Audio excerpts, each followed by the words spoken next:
नमस्कार। सुमन बिश्नोई जी हैं, एक उनका कमेंट था कि इस समय हम रिवीजन करें या पूरे टॉपिक को पढ़ के याद रखें। उनका कहना है कि मैं पूरे टॉपिक को पढ़ के याद करती हूँ तो मेरे रिवीजन नहीं हो पाता, यानी समय ज़्यादा लगता है। तो उन्होंने कई बार रिक्वेस्ट की थी, इसलिए उनका नाम लेकर वीडियो बना रही हूँ। सुमन जी से ये कहना चाहूँगी कि हम याद करने का मतलब ये तो नहीं है कि आप रिवीजन कर रहे हो तब आपको याद नहीं हो रहा है। जब आप बार बार किसी चीज़ को अपनी आंखों से निकालोगे, उसको बार बार रिवाइज करोगे तो वो आपके मस्तिष्क में स्थायी हो जाएगा। और याद करने का मतलब तो ये है, जब हम पहली बार सिलेबस को पढ़ते हैं तो सिलेबस हमारे कुछ समझ में आता है। जब दूसरी बार और तीसरी बार हम सिलेबस को पढ़ते हैं तो अच्छे से हम याद करते हैं। लेकिन अगर फर्स्ट ग्रेड की आप तैयारी कर रहे हैं तो इस समय एक ही टॉपिक को लेकर आप ना बैठे रहें, भले ही वो कोई भी साथी हो। इस समय आपका रिवीजन सबसे ज़्यादा महत्वपूर्ण है, क्योंकि जितना ज़्यादा आप रिवीजन करोगे, अगर रिवीजन का अभाव रहेगा, मान लिया आप ये सोचो कि मैं एक टॉपिक लेकर बैठ जाऊँ और उसको मैं बिल्कुल कंठस्थ कर लूँ या अंगुलियों पे मुझे याद हो जाए, तो ऐसा कभी संभव नहीं है साथियों। अंगुलियों पे या कंठस्थ पूरा सिलेबस किसी को नहीं होता। हाँ, आप जितना ज़्यादा हो सके उतना रिवीजन करो, क्योंकि अगर आप रिवीजन नहीं करोगे तो रिवीजन के अभाव में लास्ट में आपके फिर आते हुए प्रश्न जो है गलत होंगे, यानी आप एक या दो ऑप्शन में कंफ्यूज रहोगे, वहाँ आप कंफर्म नहीं कर पाओगे रिवीजन के अभाव में।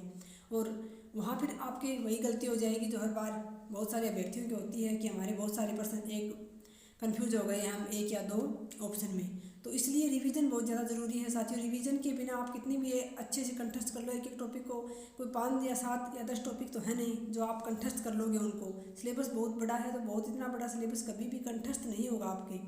तो आप इस समय की बात करूँ तो जितना ज़्यादा हो सके उतना आप रिवाइज करो। तो सुमन जी, जितना ज़्यादा हो सके आप अपने सिलेबस का रिवीजन कीजिए, एक क्रम बना लीजिए, एक मतलब तरीके से सिलसिलेवार अपने पूरे सिलेबस का, फर्स्ट पेपर का भी और सेकंड पेपर का भी। और इस समय कोई बहुत मोटी मोटी पोथियाँ आपके पास होनी नहीं चाहिए, या तो आपके पास नोट्स होने चाहिए आपके खुद के बनाए हुए, या फिर आपने कोई PDF वगैरह निकलवाई है किसी की तो वो होनी चाहिए नोट्स की। ये है नहीं कि आप इस समय कोई जैसे कोई प्रामाणिक बुकें आती हैं जिसमें पूरे पूरे बड़े बड़े टॉपिक आते हैं, वो आप लेकर बैठे रहोगे। इस समय तो जिन अभ्यर्थियों ने अपने नोट्स बनाए हैं वो नोट्स का ही रिवीजन करें, या फिर आपने बुक से पढ़ा है तो आपने वहाँ अंडरलाइन या हाईलाइट किया है तो उन्हीं तथ्यों को आप बार बार पढ़ें।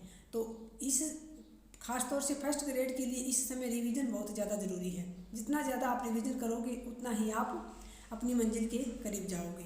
तो सुमन जी, ये आपके प्रश्न का मैंने जवाब दे दिया है। हालांकि मैं आजकल शॉर्ट वीडियो बनाती हूँ तो उन्हीं कमेंट्स पर बनाती हूँ जो मुझे लगता है कि हाँ ये कमेंट्स सभी के लिए उपयोगी है। तो आपके प्रश्न का आपने बहुत बार रिक्वेस्ट करी थी तो मैंने आपके प्रश्न का जवाब दे दिया है। आप इस समय जितना ज़्यादा उसके उतना रिवीजन करें। धन्यवाद।